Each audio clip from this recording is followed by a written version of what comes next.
காந்திமதி அம்மைக்கும் என்னுடைய பணிவான வணக்கத்தை தெரிவித்து இந்த நாட்டுக்காக உழைக்கும் நல்லாசிகளை எனக்கு தர வேண்டும் என்று வேண்டுகிறேன். நெல்லையில் உங்களை எல்லாரும் பார்த்ததுல எனக்கு ரொம்ப சந்தோஷம். ஏன்னா நெல்லை மக்கள் நீங்கள் எல்லாம் திருநெல்வேலி அல்வா மாதிரி ரொம்ப இனிமையாவும் ரொம்ப இலகிய மனதோடையும் இருக்கிறவர்கள். உங்களை சந்தித்ததில் எனக்கு மிக்க மகிழ்ச்சி. साथियों, कल मैं तिरुपुर और मदुरई में था और आज मुझे तिरुनेलवेली आने का सौभाग्य मिला है। इन सभी स्थानों पर मुझे एक बात कॉमन दिखी। बच्चे, बूढ़े, नौजवान, महिलाएं, गरीब, मिडिल क्लास, तमिलनाडु का हर वर्ग, हर समाज आज पूरे विश्वास के साथ बीजेपी के साथ डट करके खड़ा हुआ नजर आता है। तमिलनाडु के लोग बीजेपी को बड़ी आशाओं से देख रहे हैं। लोग देख रहे हैं कि कैसे बीजेपी ने देश में संवेदनशीलता और सामाजिक न्याय की सकारात्मक राजनीति को आगे बढ़ाया है। तमिलनाडु का ये असीम प्रेम, ये विश्वास हमारे लिए एक बहुत बड़ी जिम्मेदारी है और बीजेपी इस जिम्मेदारी को पूरा करने में आपके विश्वास पर खरा उतरने कोई भी कमी नहीं छोड़ेगी। ये भरोसा मैं आपको देने के लिए आज आपकी धरती पर आया हूं। ये मोदी की गारंटी है। நண்பர்களே, இது மோடியின் கேரண்டி. நண்பர்களே, நேத்துக்கு நான் திருப்பூர் போயிருந்தேன், மதுரை போயிருந்தோம். இன்னைக்கு திருநெல்வேலிக்கு வரக்கூடிய மிகப்பெரிய பாக்கியம் கிடைச்சிருக்கு.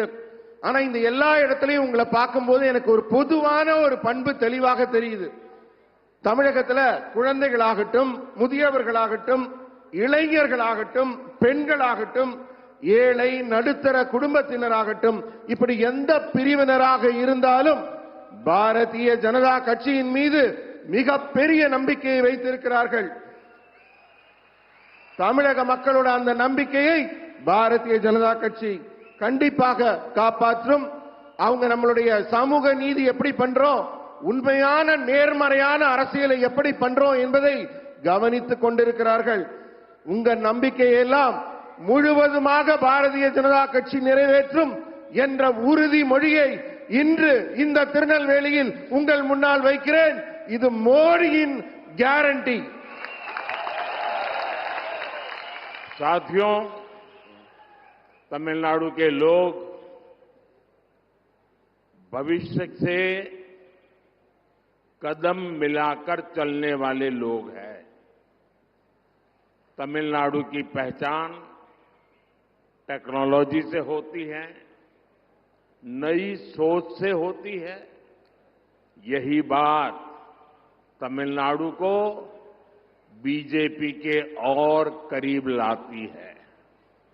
हमारी ये साझी सोच और बीजेपी सरकार का ट्रैक रिकॉर्ड ये विश्वास दिलाता है कि बीजेपी ही है जो तमिलनाडु को सही भविष्य की ओर लेकर जा सकती है।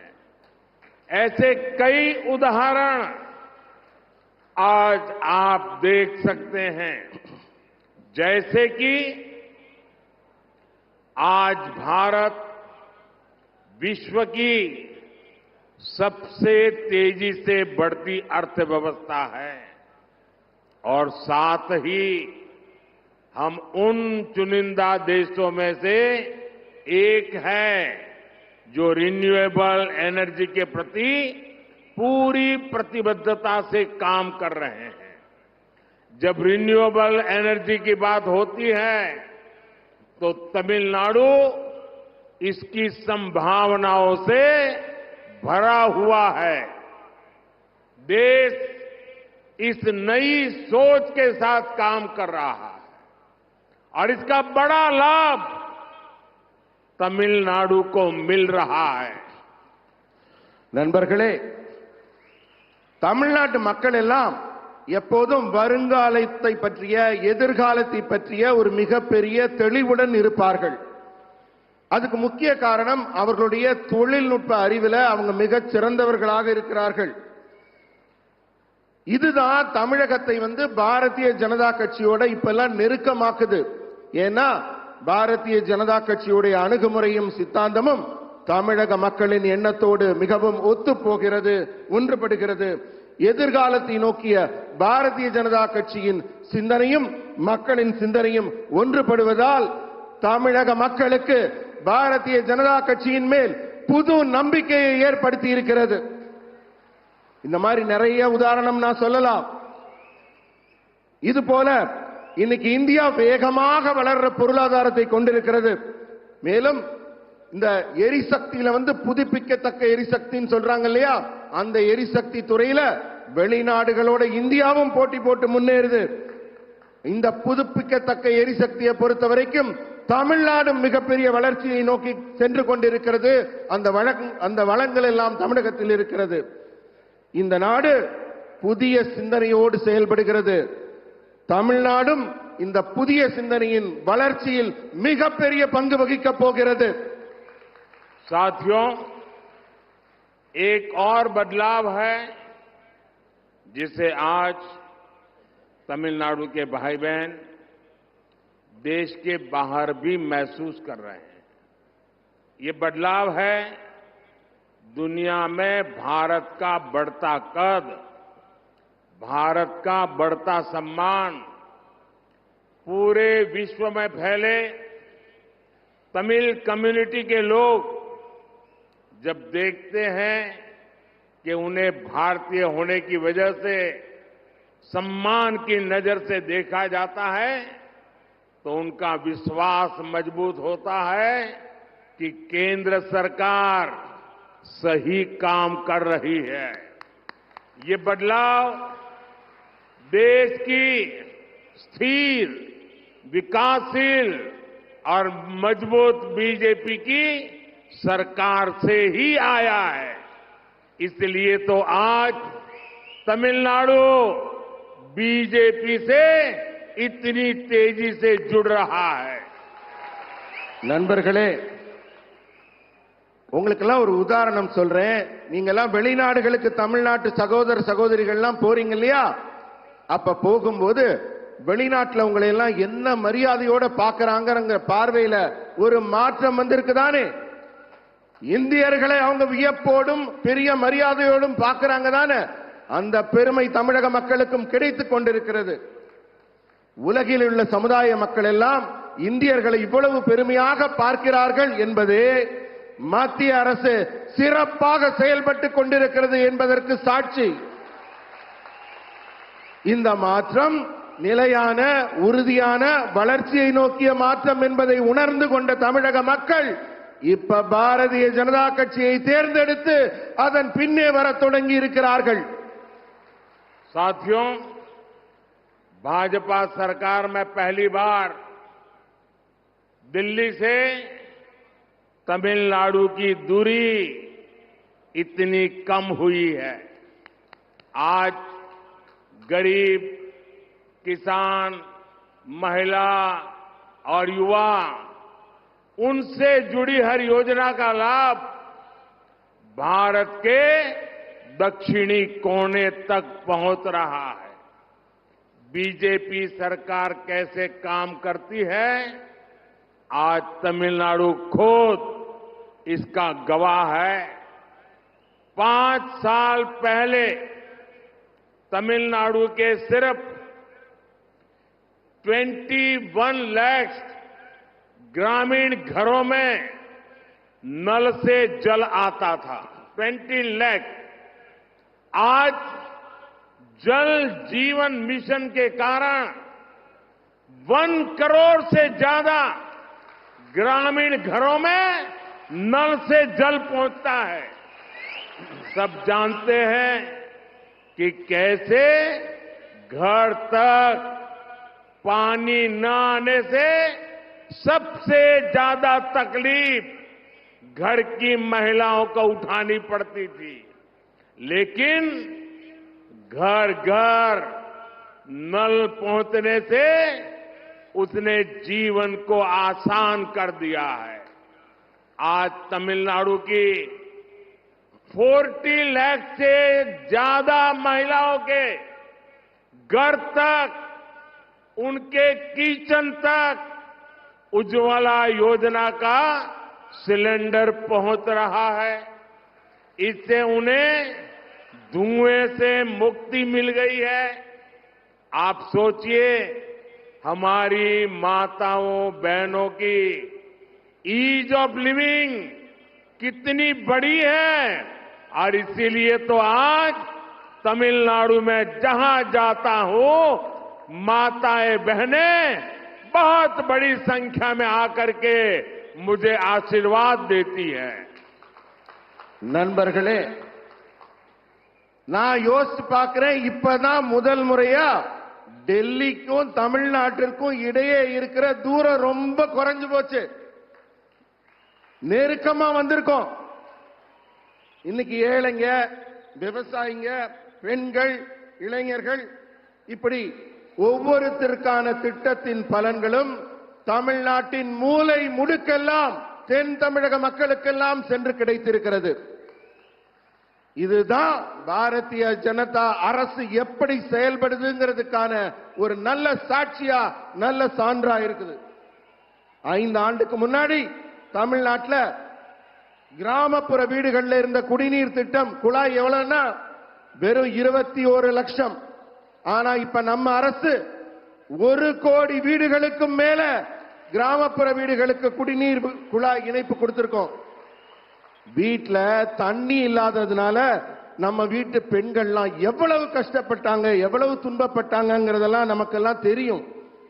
ஒரே ஒரு குடிநீர் குழாய் இல்லாம இந்த ஏழை பெண்கள்லாம் பட்ட அவஸ்தைய சொல்ல முடியாது.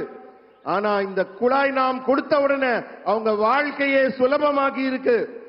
இதே மாதிரி உஜ்வாலா திட்டத்தின் மூலம் இலவசமா சிலிண்டர் கொடுக்கப்பட்டிருக்கு. 40 லட்சத்துக்கும் மேற்பட்ட பெண்களின் வீடுகளுக்கு சிலிண்டர் போயிருக்கு. இதன் மூலம் புகையிலிருந்தும் அந்த சமைக்கும் துன்பத்திலிருந்தும் பெண்களுக்கு விடுதலை கிடைச்சிருக்கு. நம்ம தாய்மார்கள், நம்ம சகோதரிகள், இவர்களுக்கெல்லாம் வாழ்க்கையில எவ்வளவு பெரிய நன்மை கிடைச்சிருக்கு, எவ்வளவு பெரிய நன்மை கிடைச்சிருக்குன்னு சொல்லவே முடியாது. அதனாலதான் நான் போற பக்கமெல்லாம் இத்தனை தாய்மார்கள், இத்தனை பெண்கள் திரளாக வந்து எனக்கு ஆசி கொடுக்கிறார்கள், வாழ்த்து சொல்கிறார்கள்.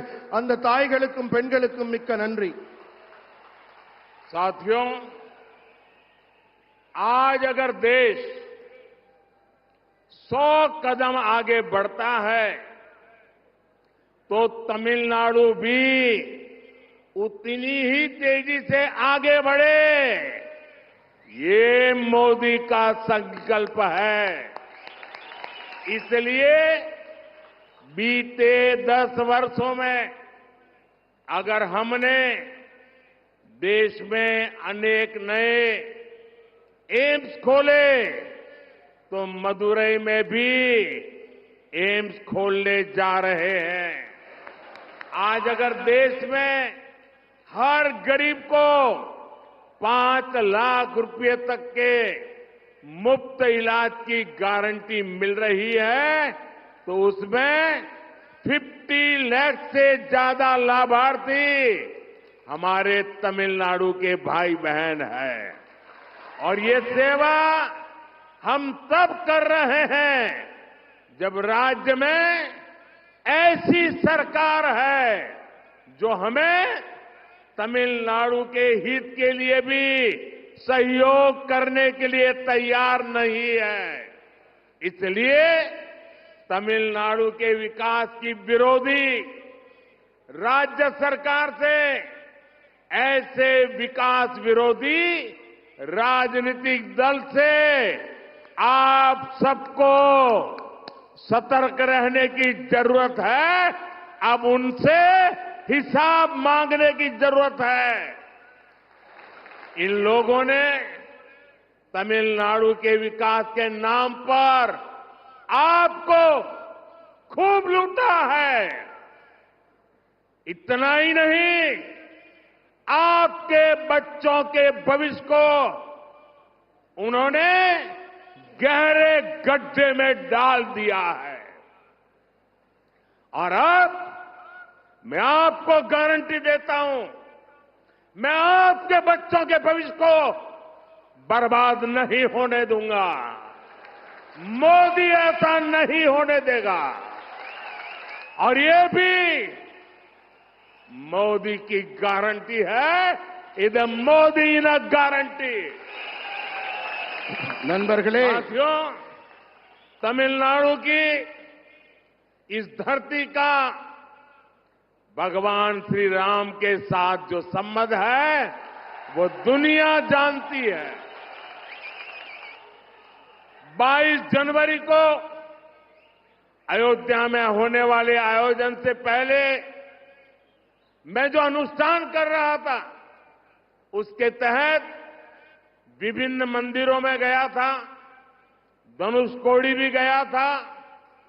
सदियों के इंतजार के बाद अयोध्या में प्रभु राम का राम मंदिर के निर्माण से पूरा देश खुश है। इसी विषय पर संसद में एक प्रस्ताव आया था। अभी कुछ ही दिन पहले पार्लियामेंट में एक रिजोल्यूशन आया था, लेकिन इस दौरान डीएमके के सदस्य सारे एमपी सदन छोड़ करके भाग गए। डीएमके इस व्यवहार ने फिर साबित किया है कि उन्हें आपकी आस्था से कितनी नफरत है। साथियों, डीएमके और कांग्रेस सिर्फ लोगों में, समाज में बंटवारा करती है, जबकि हम देश के हर कोने, हर परिवार को अपना परिवार समझते हैं। मैं इसका एक उदाहरण आपको देता हूं। तमिलनाडु और तमिल लोगों से मेरा इतना लगाव है कि हमने तमिलनाडु की संतान एक दलित बेटे को मंत्री बनाया है। वो तमिलनाडु से जीत करके नहीं आया था, तो हमने हार्टलैंड हिंदी भाषी मध्य प्रदेश से दोबारा उनको राज्यसभा से भेजा है, क्योंकि हम तमिलनाडु को प्रेम करते हैं। साथियों, बीजेपी राष्ट्र प्रथम, नेशन प्रथम, नेशन फर्स्ट का सिद्धांत लेकर चलने वाली पार्टी है। बीजेपी की हमारी सरकार दुनिया भर में संकट में फंसे भारतीयों की सुरक्षित वापसी के लिए कोई कोर कसर बाकी नहीं छोड़ती। हम पाकिस्तान से अपने पायलट अभिनंदन को सुरक्षित वापस लाए। हमारे कितने ही मछुआरे भाइयों को छुड़ाकर हमारी सरकारों ने सुरक्षित वापस लाई है। श्रीलंका में हमारे 5 मछुआरों को फांसी हुई थी, ये मोदी है, उनको जिंदा घर लेकर के आई। कतर में जिन भारतीयों को फांसी की सजा हो गई थी, उन्हें भारत सरकार पूरा प्रयत्न करके सुरक्षित अपने घर वापस लाई है।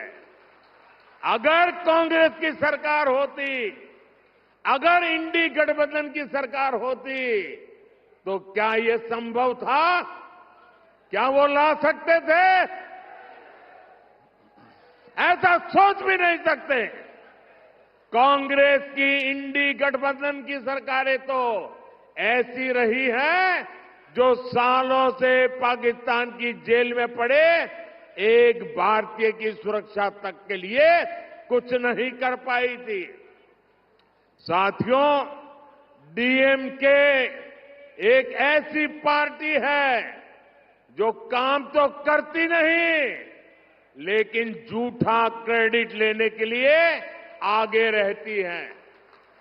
ये कौन नहीं जानता कि ये लोग हमारी स्कीम पर अपने स्टीपर चपका देते हैं।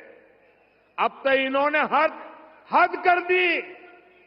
इन्होंने तमिलनाडु में, अभी अन्नामलाई विस्तार से बता रहे थे, इन्होंने तमिलनाडु में इसरो लॉन्च पैड का क्रेडिट लेने के लिए चीन का स्टिकर चिपका दिया है। भाइयों बहनों, ये तमिलनाडु डीएमके के नेता, उन्होंने देखना अब संभव नहीं रहा, कुछ देख ही नहीं सकते हैं। और जो देख नहीं सकता है उसको क्या कहते हैं आपको मालूम है। और इसलिए भारत की प्रगति देखने को तैयार नहीं है, भारत के स्पेस की प्रगति देखने को तैयार नहीं है। और जो पैसे आप देते हैं, जो टैक्स तमिलनाडु के भाई बहन देते हैं, उन पैसों से उन्होंने एडवर्टाइजमेंट दिया और एडवर्टाइजमेंट देकर के उसमें भारत के स्पेस का चित्र नहीं रखा।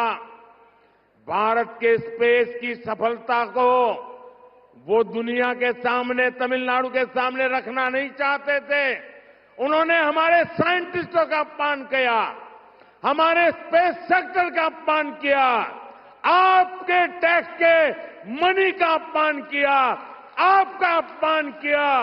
ऐसा आंखें बंद करने वाले, पूरी तरह न देख पाने वाले ये डीएमके को अब सजा करने का मौका आ गया है। நண்பர்களே, நம்ம பாரத தேசம் 100 மடங்கு முன்னேறினா தமிழ்நாடும் இணையா 100 மடங்கு முன்னேற வேண்டும். இது மோடியின் உறுதிமொழி. உங்களுக்கு நாடு எவ்வளவு முன்னேறுதோ தமிழ்நாடும் அவ்வளவு முன்னேறும். அதனாலதான் 10 ஆண்டுகள்ல இந்தியா முழுக்க எய்ம்ஸ் திறந்தப்ப தமிழ்நாட்டிலையும் மதுரையில எய்ம்ஸ் திறக்கிறோம். 50 லட்சத்துக்கும் மேற்பட்ட பயனாளிகள் இலவச சிகிச்சை பெறாங்க. இப்ப தமிழ்நாட்டின் நலனுக்காக நாங்கள் எடுக்கும் முயற்சிகள் எல்லாம் எங்களுக்கு ஒத்துழைப்பே கொடுக்காத ஒரு அரசாங்கம் இங்க நடந்துட்டு இருக்கு. மத்திய அரசு என்ன செஞ்சாலும் ஒரு குறை சொல்றாங்க அரசாங்கத்துல. அதை மீறி மக்களுக்கு நாங்கள் நன்மை செய்து கொண்டிருக்கிறோம். நீங்க எல்லாம் யோசிச்சு பார்க்கணும். இவங்க ஏன் நாட்டின் வளர்ச்சியை தடுக்கிறாங்க? திட்டங்களை ஏன் தடுக்கிறாங்க? மத்திய அரசு கொடுக்கக்கூடிய மக்கள் நலத்தை எல்லாம் தடுக்க வேண்டும், இதை கெடுக்க வேண்டும் என்ற எண்ணம் ஏன் இந்த மாநில அரசுக்கு இருக்குன்னு நீங்க எல்லாம் யோசிச்சு பார்க்கணும். நீங்க எல்லாம் ரொம்ப எச்சரிக்கையாகவும் இருக்கணும். ஏன்னா அவங்க வளர்ச்சியை தடுக்கிறது எதுக்குன்னா நாட்டை கொள்ளையடிக்கிறதுக்காகத்தான். ஆனா உங்க மோடி அது நடக்க விட மாட்டார். அதை தடுத்து நிறுத்துவார். இரும்பு கரம் கொண்டு அந்த கொள்ளையடிக்கும் முயற்சி தடுக்கப்படும். தமிழ்நாட்டுக்கும் ராமருக்கும் என்ன சம்பந்தம் கேட்கிறாங்க. நான் அயோத்தியில திறக்கிறதுக்கு முன்னாடி இங்க இருக்க தனுஷ்கோடியில இருந்து மிகப்பெரிய கோயில்கள் எல்லாம் போய் இங்க ஆசீர்வாதத்தோட தான் அங்க போய் அயோத்தியில ராமர் கோயில் திறந்தோம். ஜனவரி 12 மொத்த தேசமும் மகிழ்ச்சி அடைந்தது ராமர் கோயில் திறந்தோன்னு. ஆனா பாராளுமன்றத்தில் ஒரு ரெசல்யூஷன் கொண்டு வரப்ப உங்க திமுக எம்எல்ஏக்கள், தமிழகத்தின் திமுக எம்எல்ஏக்கள் வெளிநடப்பு செஞ்சு போறாங்க. அது அவங்களால ஏற்க முடியல. அவங்க இதன் மூலம் என்ன நிரூபிக்கிறாங்க? உங்களுடைய நம்பிக்கையை அவர்கள் எதிர்க்கிறோங்கிறத நிரூபிக்கிறாங்க. அவங்க வெறுப்பு அரசியலை பரப்புகிறார்கள். ஒரே குடும்பம் தன்னுடைய குடும்ப வளர்ச்சியை தவிர நம்ம மாநிலத்தின் வளர்ச்சியை பார்க்கவில்லை என்று நிரூபிக்கிறார்கள். ஆனா பாஜக அப்படி இல்ல.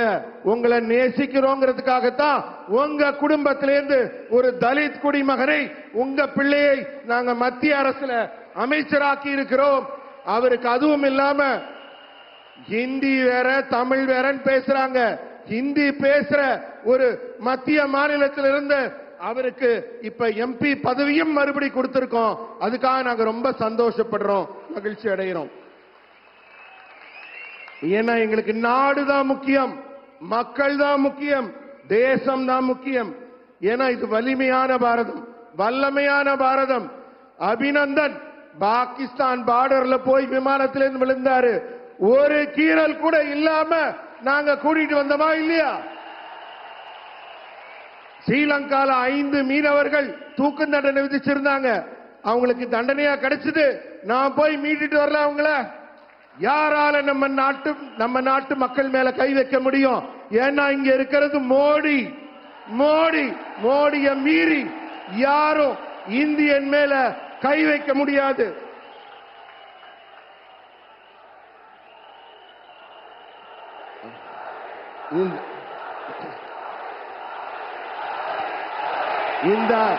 இந்த அரசுகளை எல்லாம் திருத்த வேண்டிய காலம், இந்த அரசுகளை எல்லாம் மாற்ற வேண்டிய காலம்.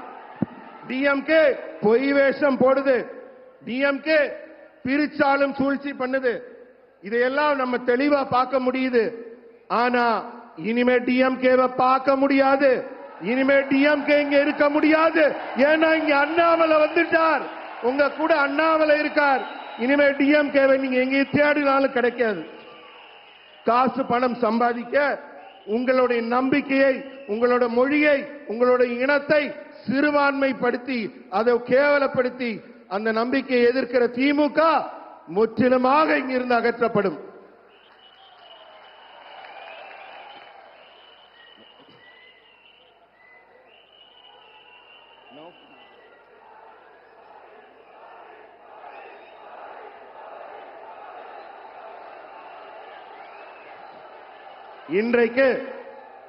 இன்றைக்கு நாங்க ராக்கெட் ஏவுகணம் திறந்து விட்டுட்டு வந்திருக்கோம்.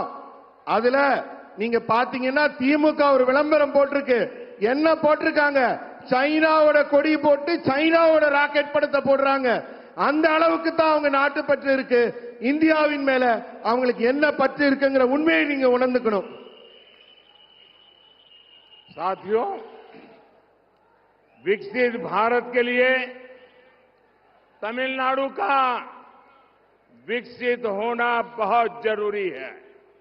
इसलिए भारत सरकार की पूरी कोशिश है कि हम यहां ज्यादा से ज्यादा इन्वेस्टमेंट और इंडस्ट्री को ला सके।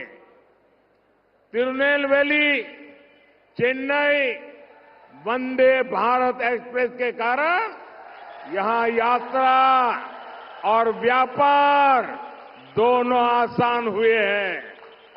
तिरुनेलवेली, तूतुकुड़ी, रामनाथपुरम और विरुधुनगर में एनएलसीआई के सोलर पावर प्रोजेक्ट भी पूरे हो गए हैं। विरुधुनगर में पीएम मित्र टेक्सटाइल पार्क भी बनाया गया, जिससे 2 लाख से अधिक रोजगार पैदा होंगे। मुकेयूर और पुंपुहार में हार्बर बनाने का काम भी पूरा हो गया है। सागर माला प्रोजेक्ट के तहत हम पोर्ट इंफ्रास्ट्रक्चर को सुधारने पर भी काम कर रहे हैं। इन सब के साथ राज्य में नए हाईवे बनाने से लेकर पुराने हाईवे को अपग्रेड करने तक उसकी अनेक योजनाएं पूरी स्पीड से चल रही है। நண்பர்களே, வளர்ந்த இந்தியாவுக்கு மிகப்பெரிய கட்டமைப்புகளை உருவாக்க வேண்டிய நேரம். வளர்ச்சி அதனால மிக முக்கியமானது, தொடர்ந்து நடைபெற்றுக் கொண்டே இருக்க வேண்டும். அதனாலதான் இந்திய அரசு பெரிய முதலீடுகள் செய்து தொழில்துறையை முன்னுக்கு கொண்டு வருது. திருநெல்வேலி சென்னை வந்தே பாரத் எக்ஸ்பிரஸ் வந்த பிறகுதான் உங்க பகுதியில் மிகப்பெரிய முன்னேற்றம் தொழில் வளத்திலையும் போக்குவரத்திலையும். அதே போல திருநெல்வேலி, தூத்துக்குடி, ராமநாதபுரம், விருதுநகர் ஆகிய இடங்கள்ல NLCIL சூரிய மின்சக்தி திட்டங்கள் மிகப்பெரிய முன்னேற்றம் அடைந்து நிறைவடையும் நிலையில் இருக்கிறது. விருதுநகர்ல பிரதம மந்திரி ஜவுளி பூங்கா, இதன் மூலம் 2 லட்சம் பேருக்கு இந்த பகுதியில் வேலை கிடைக்க போகுது. மூக்கையூர், பூம்புகார் ஆகிய துறைமுகம் கட்டும் பணி முடிஞ்சிருச்சு. சாகர்மாலா திட்டத்தில் துறைமுக உள்கட்டமைப்பு மிக வேகமாக தமிழகத்தில் மேம்படுத்தப்படுது. இது மட்டுமல்ல, பெரிய பெரிய சாலைகள், புதிய சாலைகள் போடப்படுவதோட பழைய சாலைகள் கூட புதிய சாலைகளாக மேம்படுத்தப்படும் பணி தமிழ்நாடு முழுக்க நடைபெற்றுக் கொண்டிருக்கு. साथियों, मोदी के पास 10 वर्षों का ट्रैक रिकॉर्ड भी है और अगले 5 वर्षों का विजन भी है। हम भारत को 11वें स्थान से दुनिया की 5वीं सबसे बड़ी इकोनॉमी बना चुके हैं। हमारा विजन है कि अब तीसरे कार्यकाल में भारत को विश्व की तीसरी सबसे बड़ी अर्थव्यवस्था बनाएंगे। अगले 5 वर्षों में हम विकसित भारत के लिए अपनी इंडस्ट्रीज का विस्तार करने वाले हैं। आज हमने तमिलनाडु के हमारे युवाओं को अपनी तमिल भाषा में मेडिसिन और इंजीनियरिंग जैसे विषयों की पढ़ाई के विकल्प दिए हैं। अगले 5 वर्षों में AI, आर्टिफिशियल इंटेलिजेंस और लेटेस्ट टेक्नोलॉजी के जरिए हमारी भाषाओं की ताकत बढ़ेगी, युवाओं के लिए नए अवसर बनेंगे। हमारे अगले कार्यकाल में भारत विश्व के सबसे बड़े इंफ्रास्ट्रक्चर क्रिएटर्स में से एक होगा। बीजेपी सरकार ये सुनिश्चित करेगी कि जो इंफ्रास्ट्रक्चर अब तक विकसित देशों में देखा जाता था, वो हमारे गरीबों के घर तक पहुंचे। நண்பர்களே, இப்ப உங்க மோடி கிட்ட 10 வருஷ அனுபவம் இருக்கு ஆட்சி செஞ்சு. அது மட்டுமல்ல, அடுத்த 5 வருஷம் என்ன செய்ய போறோங்கிற ஒரு உறுதியான திட்டமும் இருக்கு. இது உலகில இந்தியாவை 5வது இடத்துல இருக்கிற இந்தியாவை 3வது இடத்துக்கு மிக வேகமாக முன்னேற்ற போகிறது. இந்த சாதனை நாம் 3ஆம் முறை ஆட்சிக்கு வரும்போது இந்தியா 3வது பொருளாதாரத்தில் உயர்வு பெற்ற வல்லமை பெற்ற நாடாக அமையும். அடுத்த ஆண்டுகள்ல இந்தியாவோட தொழில் வளம் மிக வேகமாக விரிவுபடுத்தப்பட போகுது. தமிழ்நாட்டு இளைஞர்கள், பொறியியல் வல்லுநர்கள் எல்லாம் தாங்கள் பாடத்தை தமிழ் மொழியிலேயே படிக்கிறதுக்கு, டாக்டர் ஆகட்டும், இன்ஜினியர் ஆகட்டும், தமிழ்லேயே படிக்கிறதுக்கான வாய்ப்புகள் உருவாக்கப்படுது.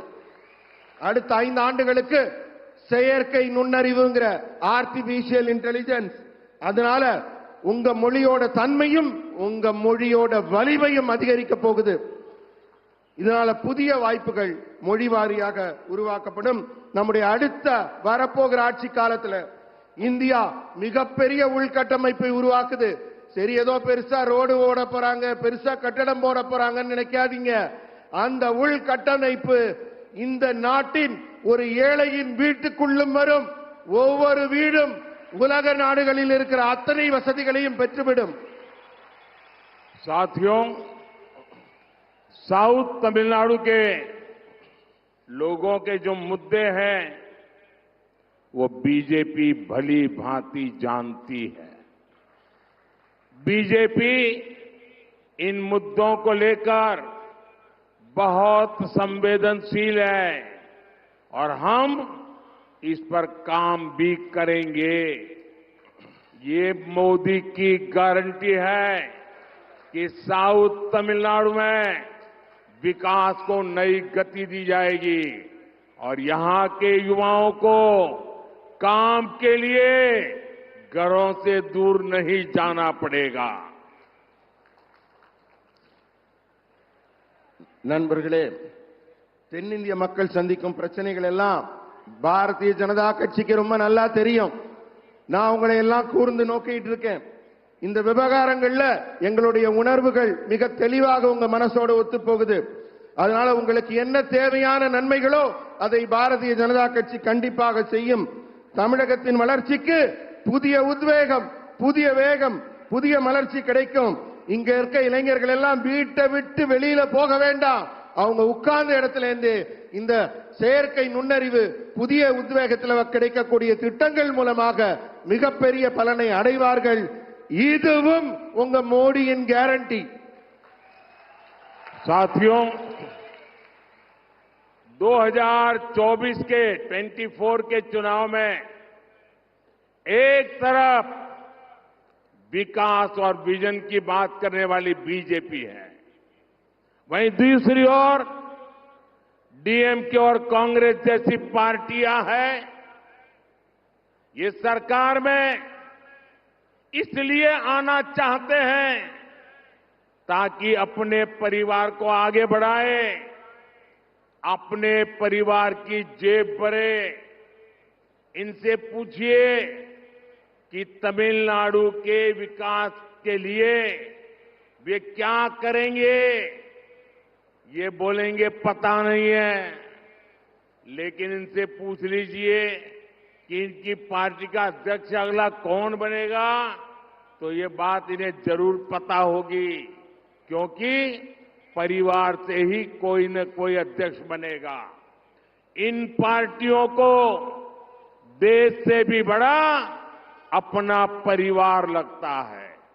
ये परिवारवादी पार्टियां तभी तक सफल हो सकती है जब तक कि ये समाज को बांटते रहे.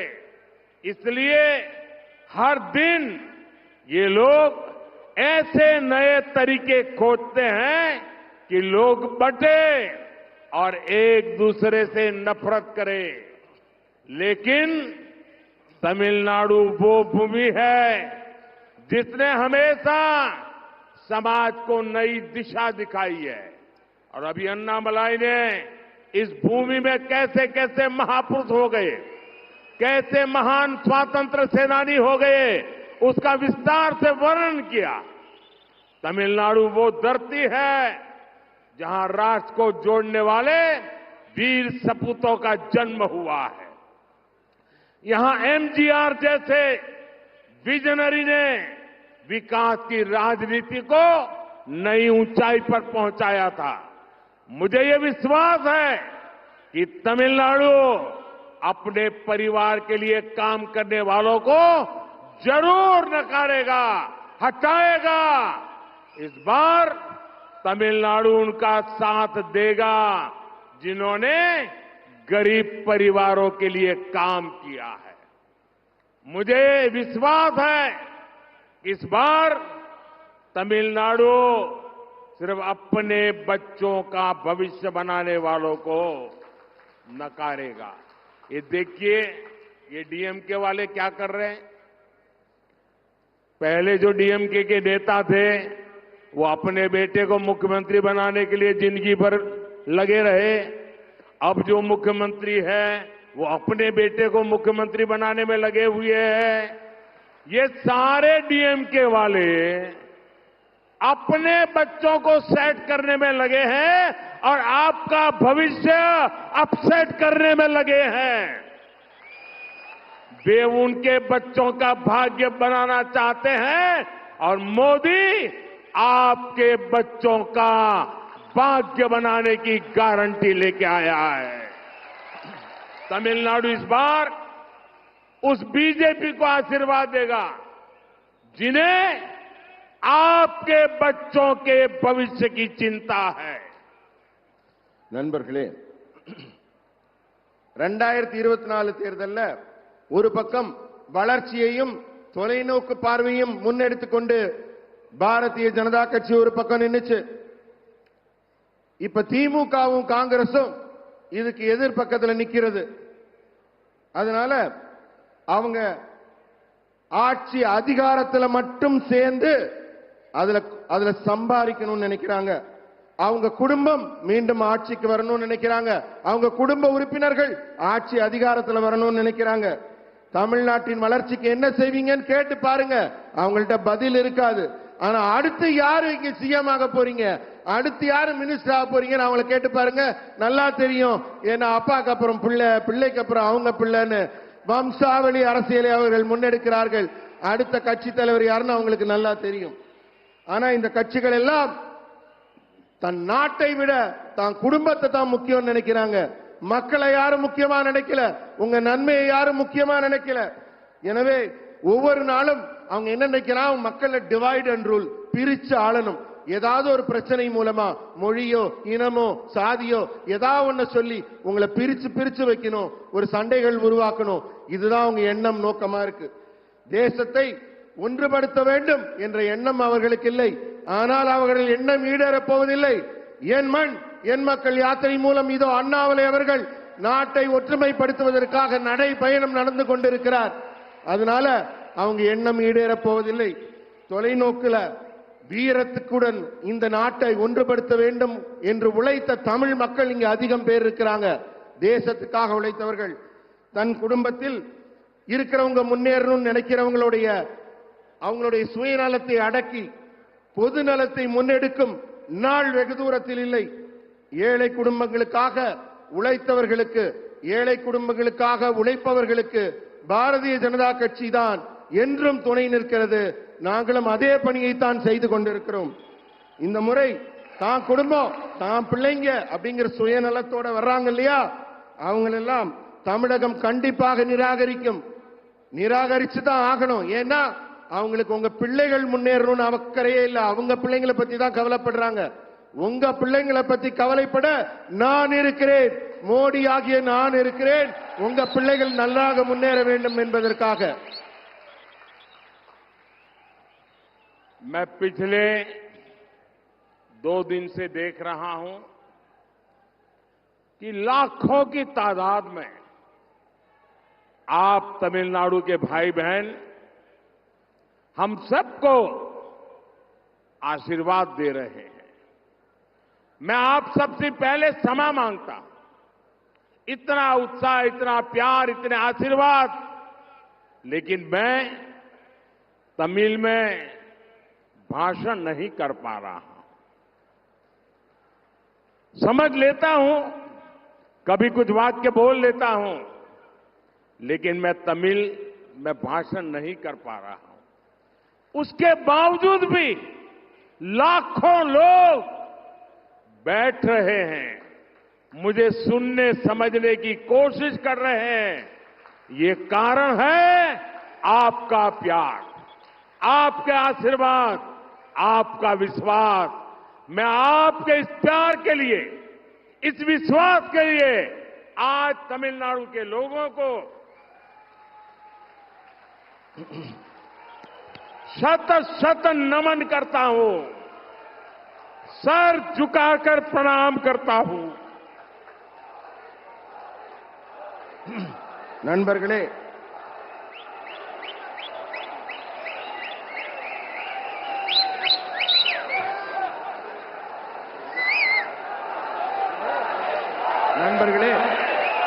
அமைதி. நான் உங்க முன்னாடி நிக்கிறேன். உங்க தமிழ் மொழியில பேச முடியவில்லையே என்ற ஏக்கம் எனக்கு அதிகமாக இருக்கு. அப்பப்ப ஒரு சில வார்த்தைகள் பேசுறேன்.